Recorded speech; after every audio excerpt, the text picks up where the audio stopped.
11 अप्रैल 1827 को महामना ज्योतिबा फुले का जन्म हुआ। आज से 196 वर्ष पहले, अगर हम आज से 196 वर्ष पीछे चले जाएं, तब उनका जन्म हुआ था।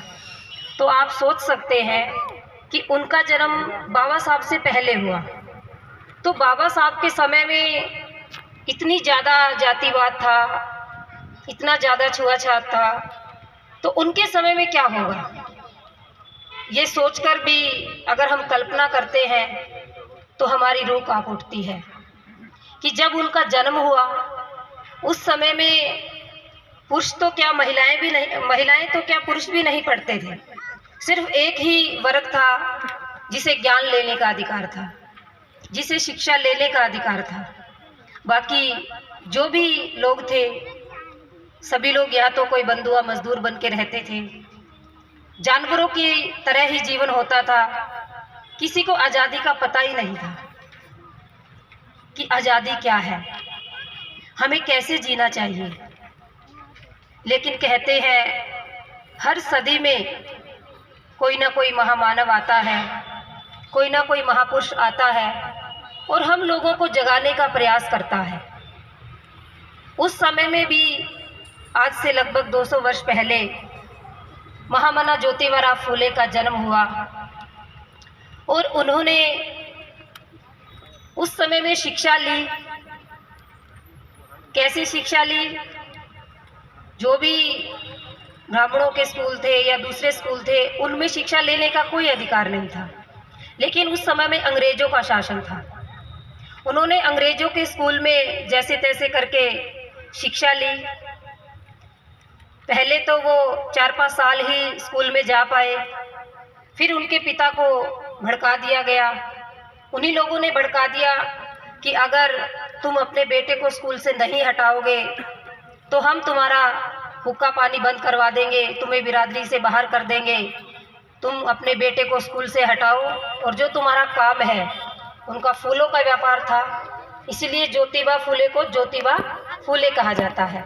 उनके पिता फूलों का कारोबार करते थे, तो उनको डराया धमकाया ज्योतिबा के फुले जी ने, पिता ने उनको स्कूल से हटा लिया। फिर 4-5 साल बाद उनकी माँ का तो बचपन में ही देहांत हो गया था। 9 माह के थे ही ज्योतिबा फुले, तब ही उनकी माँ चिमनाबाई का देहांत हो गया था। उनकी मौसेरी बहन रहती थी सगुनाबाई, उन्होंने ही उनको लालन पालन किया था। उनके मन में पीड़ा रहती थी कि ज्योतिबा फुले बहुत होशियार है, कुशागर बुद्धि है, इसको कैसे ना कैसे मैं स्कूल में बिठाऊं, इसको कैसे ना कैसे मैं पढ़ाऊं। फिर दोबारा से किसी अंग्रेज का सहारा लिया, दोबारा से किसी ऐसे व्यक्ति का सहारा लिया और उसके सहारे से फिर 5-6 साल बाद ज्योतिबा फुले फिर स्कूल में जाना उन्होंने शुरू किया। फिर वो आगे पढ़े, आगे पढ़ते पढ़ते फिर उनका विवाह माँ सावित्रीबाई फुले से हुआ। जब उनका विवाह हुआ, क्योंकि आप सबको मालूम है पहले 9 साल की उम्र में, 13 साल की उम्र में ऐसे ही शादियां होती थी। जब उन दोनों की शादी हुई, माँ सावित्रीबाई फुले की उम्र मात्र 9 वर्ष थी और ज्योतिबा फुले की उम्र मात्र 16 साल थी। तो दोनों की जब शादी हुई, ज्योतिबा फुले तो थोड़ा बहुत पढ़े लिखे थे, लेकिन माँ सावित्रीबाई फुले बिल्कुल अनपढ़। जैसे आज भी बहुत सारी महिलाएं हैं जो कहती हैं हम तो कभी स्कूल ही नहीं गए, हमने कभी स्कूल का मुंह ही नहीं देखा। आज भी आपको बहुत सारी महिलाएं मिल जाएंगी ऐसी। उस समय में भी माँ सावित्रीबाई फुले स्कूल में कैसे जाती, अधिकार ही नहीं था। महिलाओं को तो बिल्कुल भी घर से बाहर निकलने का ही अधिकार नहीं था। तरह तरह की पाबंदियां महिलाओं के ऊपर थी, तरह तरह की परंपराएं महिलाओं के ऊपर थी। लेकिन कहते हैं अगर कोई किसी का सहारा बन जाता है तो वो अपने साथ साथ उसको भी पार उतार देता है जिसका वो सहारा बना। तो ज्योतिबा फुले माँ सावित्रीबाई फुले के सहारे बने। उन्होंने समाज को नकारते हुए माँ सावित्रीबाई फुले को पढ़ाना शुरू किया।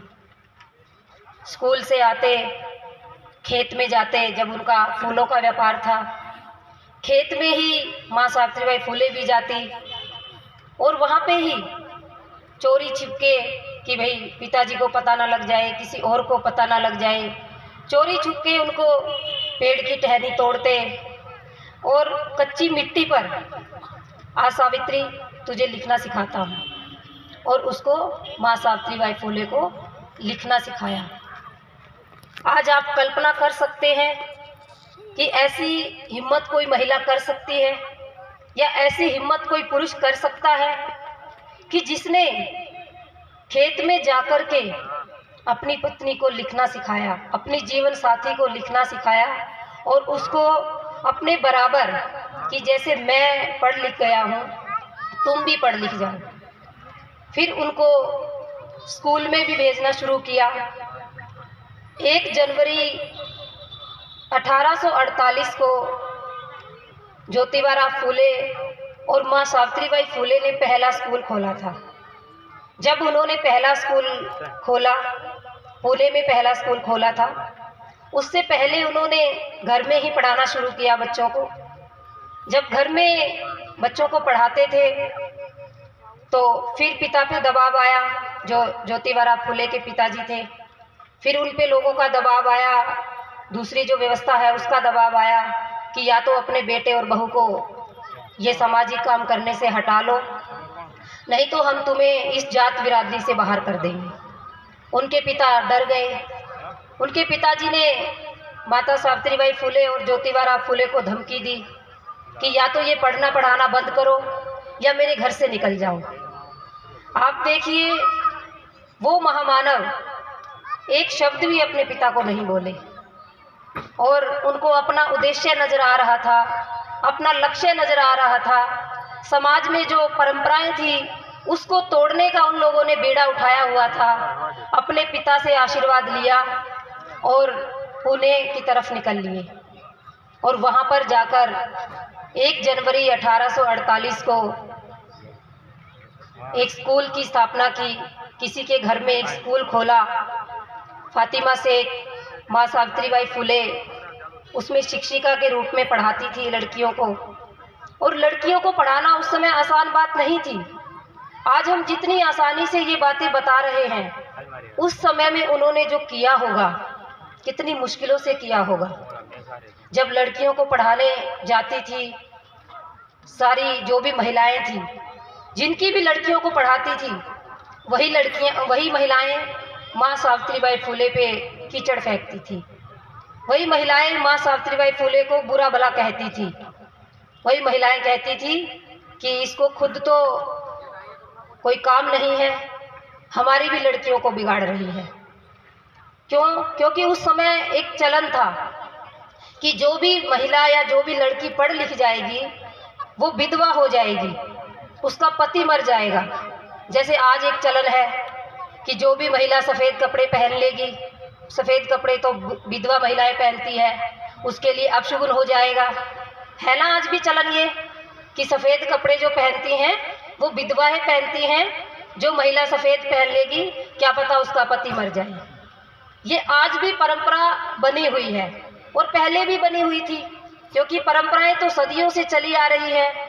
उसको कोई कोई विरला होता है जो तोड़ देता है, वरना तो जो सामान्य लोग होते हैं वो परंपराओं में ही पैदा होते हैं और परंपराओं में ही मर जाते हैं।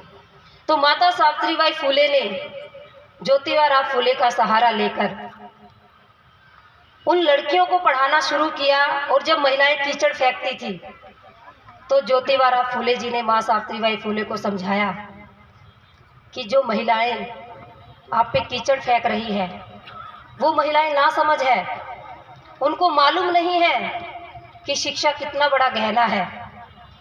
इसलिए सावित्री, निराश नहीं होना, डरना नहीं है, रुकना भी नहीं है।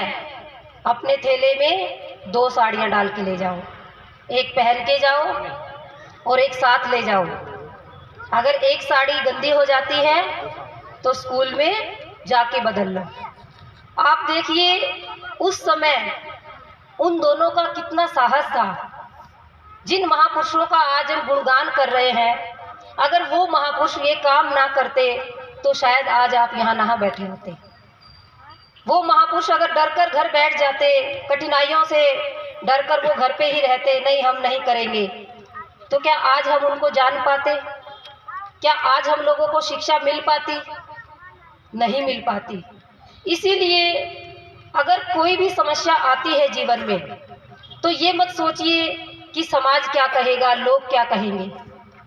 लोग समाज एक बार तो कहते हैं, लेकिन फिर वही समाज आपके पीछे हो लेता है। फिर सिर्फ ये है कि हमें चलना है, रुकना नहीं है। तो देखिए उस समय में सिर्फ दोनों का ही साथ मिला, जीवन साथी और जीवन संगनी। दोनों ने मिलकर के एक ऐसी व्यवस्था को चुनौती दी कि जिस व्यवस्था को कोई ख़त्म करने की सोच भी नहीं सकता था। और जितने दिन तक जिए उतने दिन तक उस व्यवस्था से लड़े और डटकर मुकाबला किया। एक बहुत बड़ी बात है ज्योतिबा फूले के जीवन में और माता सावित्रीबाई फूले के जीवन में घटी। उस समय में जो महिलाएं होती थी, जिनके पति मर जाते थे, जो विधवा होती थी, उनकी दूसरी शादी नहीं होती थी। वो ना तो मायके में जा सकती थी और अगर ससुराल में रहती थी तो उसका शोषण होता था। कभी ससुर करता था, कभी जेठ करता था, कभी देवर करता था, सब महिला का शोषण करते थे। और फिर क्या होता था, वो महिला गर्भ से हो जाती थी। और इसमें ज़्यादातर हमारे उसमें नहीं होता था, ये ऊंची जाति में ही होता था। जो अपने आप को उच्च मानते थे, हम ऊंचे हैं, उन्हीं में ज़्यादा शोषण होता था महिलाओं का। हमारे में तो फिर भी मान सम्मान बना रहता था। एक महिला थी काशीबाई, ब्राह्मणी थी, विधवा हो गई थी, गर्भ से हो गई, कुएं पे मरने के लिए जा रही थी। ज्योतिबा फूले ने उसको देख लिया कि ए बहन क्या कर रही हो। उन्होंने कहा मुझे जीने का कोई हक नहीं है, मुझे लोग पता नहीं क्या क्या कहते हैं, मैं नहीं जीऊंगी। तो उसको जैसे तैसे करके ज्योतिबा फूले ने बचाया और बचाने के बाद उसको अपने घर ले गए। माँ सावित्रीबाई फूले से कहा कि ऐसे ऐसे सारी घटना सुनाई कि ये काशीबाई हैं, ये कुएं पे अपनी जान देने जा रही थी, मैं इसको बचाकर लाया हूँ और ये गर्भ से भी है।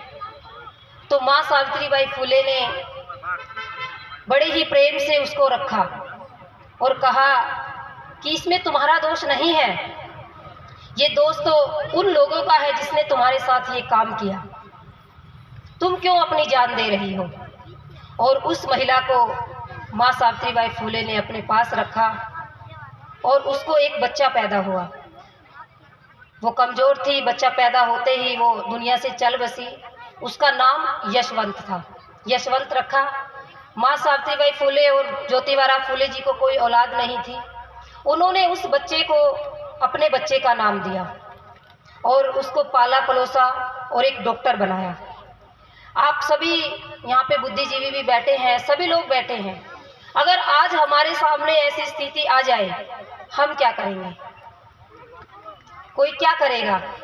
कोई किसी को घर में रख सकता है? अपने रिश्तेदारों को भी घर में नहीं रखते हैं।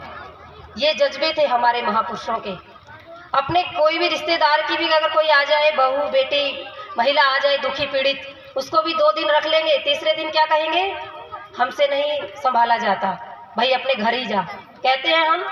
क्योंकि हमारे अंदर दया नहीं है, हमारे अंदर करुणा नहीं है जो हमारे महापुरुषों के अंदर थी। अगर हमारे महापुरुषों के अंदर दया करुणा मैत्री नहीं होती तो आज हम लोग ये चमक दमक वाले कपड़े, सूट बूट और इतने महलों में नहीं रहते। हम भी पता नहीं कैसे हमारा जीवन होता। तो हमें हमारे महापुरुषों से सीख लेनी चाहिए। कहते हैं हमारे आदर्श कौन है?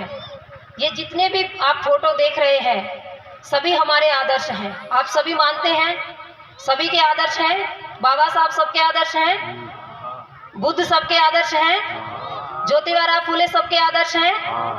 कितने लोग उनके रास्ते पे चलते हैं? सभी चलते हैं। बहुत अच्छी बात है। गुजरात में बहुत लोग बाबा साहब के रास्ते पे चलते हैं, ज्योतिबा फुले के रास्ते पे चलते हैं।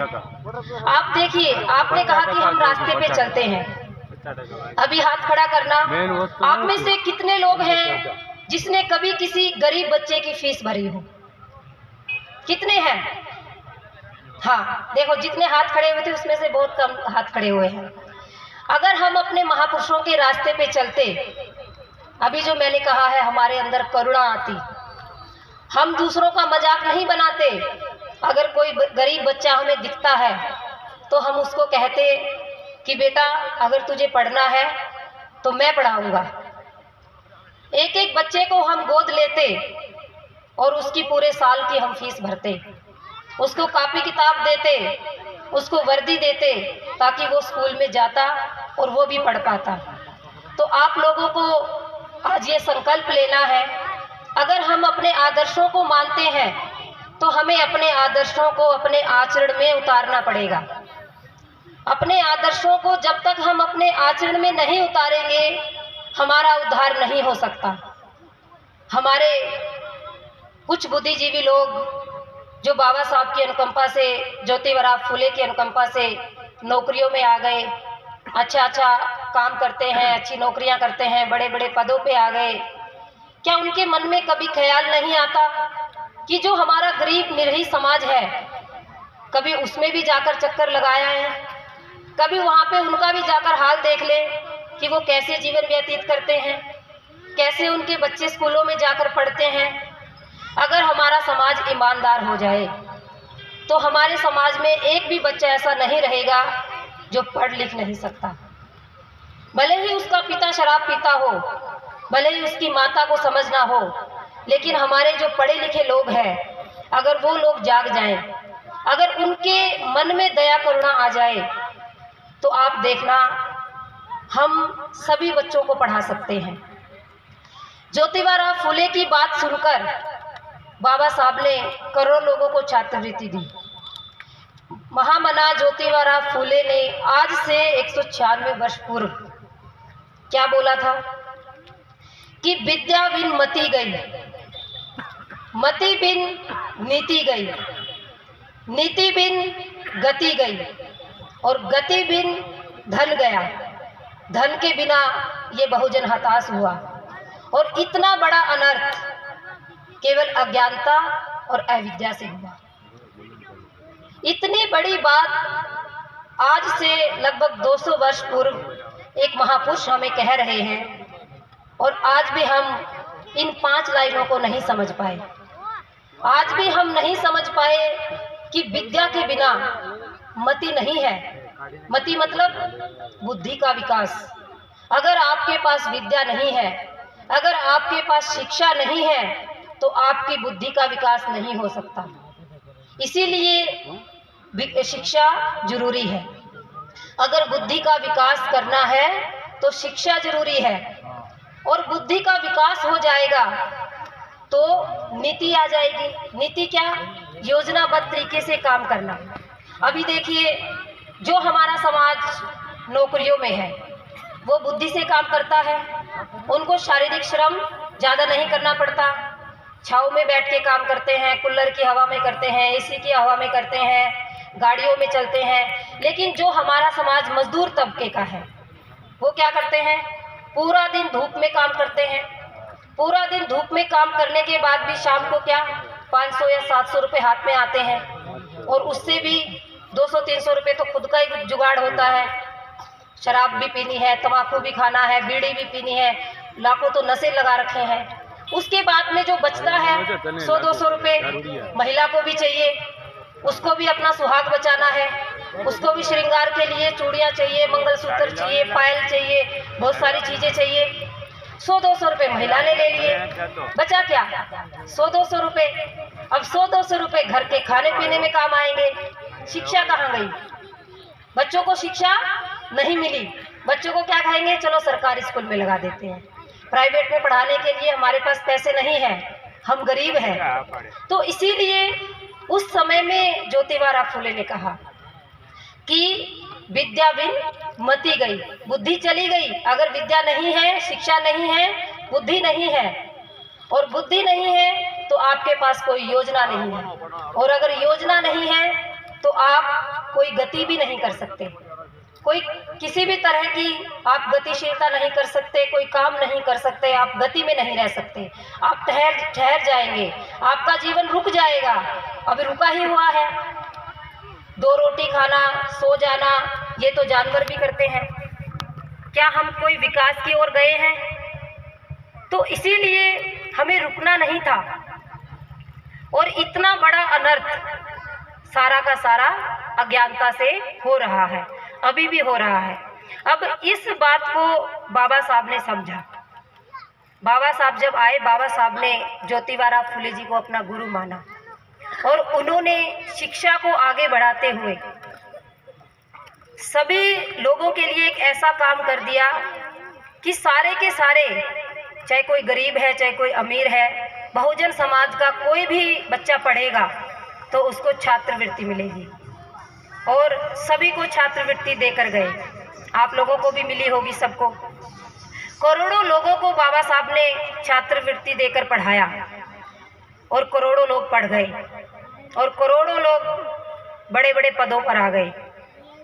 अगर हम लोग बाबा साहब का अनुसरण कर लेते, हम लोग ज्योतिबा फुले का अनुसरण कर लेते, तो हम करोड़ों को नहीं, केवल एक एक को ही पढ़ा देते, केवल एक एक को ही हम कहते, चलो मेरे गांव का ये बच्चा है, होनहार है, इसे मैं पढ़ाता हूँ, इसे मैं पढ़ाती हूँ, तो हम सभी बच्चों को पढ़ा पाते।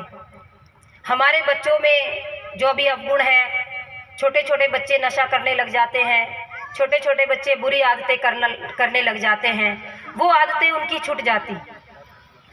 तो हम लोगों को हमारे महापुरुषों को समझना चाहिए।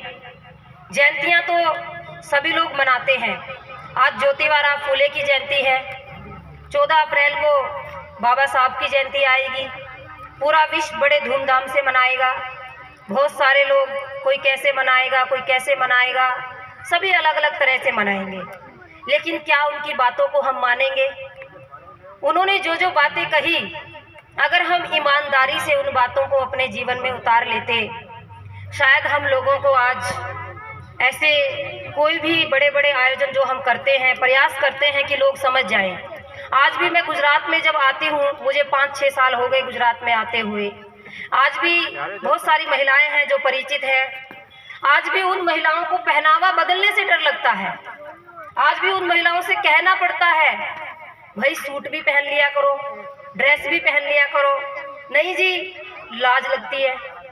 घूंघट क्यों काटते हो? नहीं जी, लाज की बात है, समाज क्या कहेगा, घर के क्या कहेंगे। अभी आप देखिए, हम अभी तक उन्हीं चीज़ों में हैं। मुझे लगता है 6-7 साल तो बनते करुणाशील राहुल जी को भी यहाँ पर आते हो गए, ज़्यादा बस भले ही हो गए हो।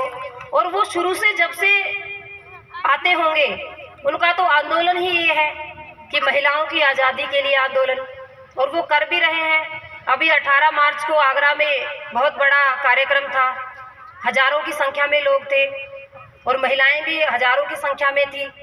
और सभी महिलाएं ज़्यादातर वाइट सफारी में थी, कोई वाइट सूट में थी, कोई वाइट साड़ी में भी थी, तो बहुत सारी महिलाएं थी। तो जो भंते जी का आंदोलन है, जो धम्मभूमि का आंदोलन है, वो यही है कि जो हमारे महापुरुषों ने आंदोलन चलाया कि महिलाएं भी अपने आप को समझें, महिलाएं भी अपने आप को समझकर जो आपका जीवन साथी है उसके साथ कंधे से कंधा मिलाकर चल सकती है। और पुरुषों से भी ये अनुरोध है कि जब ज्योतिबा फुले माँ सावित्रीबाई फुले को पढ़ा सकते हैं और अपना जीवन साथी उनको बना सकते हैं, उनको कंधे से कंधा मिलाकर जब तक जिए, साथ में रहे, साथ में काम किया, सारा काम उन्होंने साथ में किया, क्या हम लोग नहीं कर सकते? आजकल के पुरुष तो क्या कहेंगे? अगर पुरुष पढ़ा लिखा है, महिला पढ़ी लिखी नहीं है, पुरुष क्या कहेंगे? तुम्हें कुछ नहीं आता, कभी स्कूल तो गई नहीं हो, कभी स्कूल का मुंह तो देखा नहीं है, क्या खाक समझाओगी? ऐसा बोलते हैं। अगर आप महिलाओं की इज्जत नहीं कर सकते तो आपको उनकी बेइज्जती करने का भी कोई अधिकार नहीं है।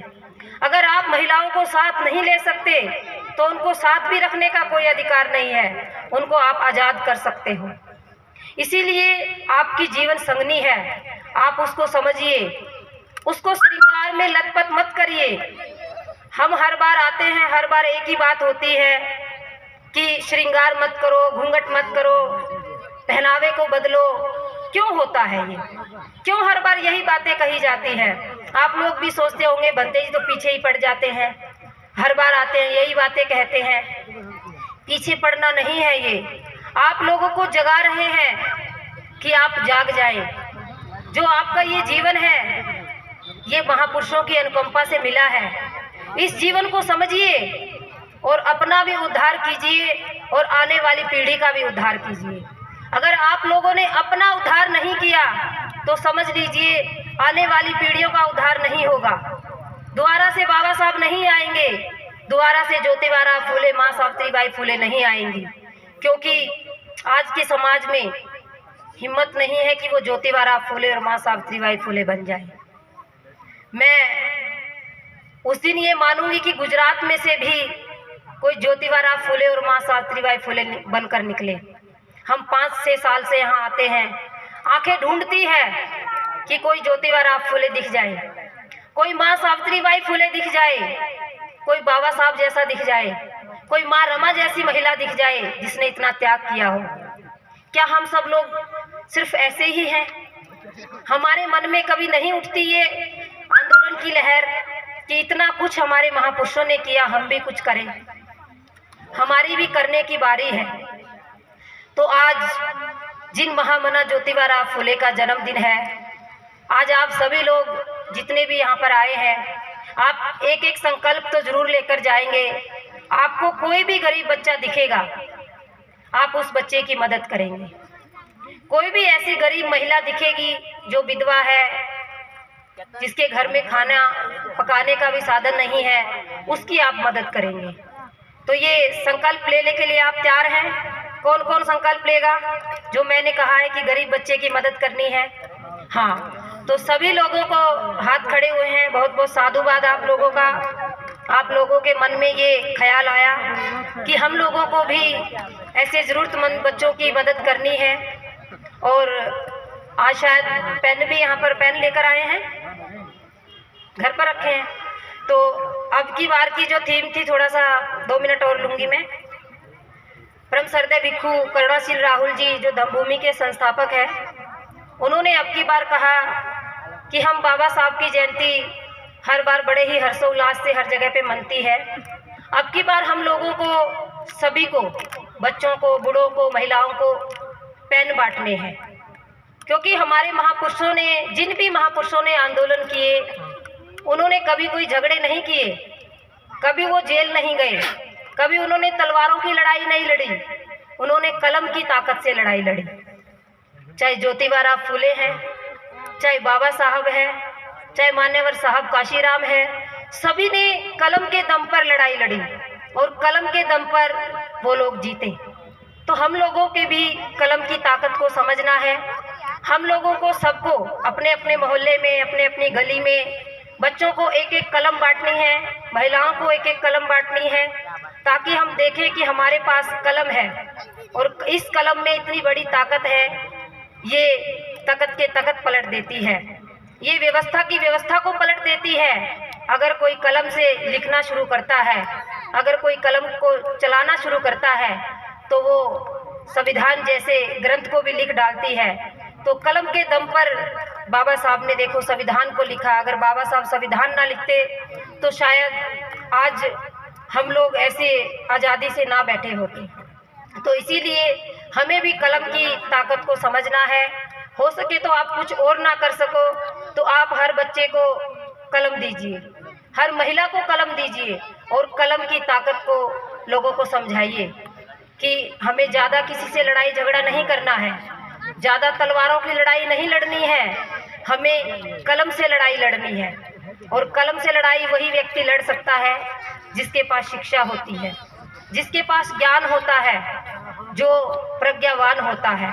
इसीलिए आप सब लोगों को आप सभी यहाँ पर आए, प्रबुद्ध उपासक उपासिकाएं, पुनः आप सबको महामना ज्योतिबा फूले के जन्म दिवस की हार्दिक मंगल कामनाएं। सबका कल्याण हो, सबका मंगल हो, तथागत बुद्ध की अनुकंपा आप सब पर बनी रहे। भवतु समंगलम, भवतु समंगलम, भवतु समंगलम।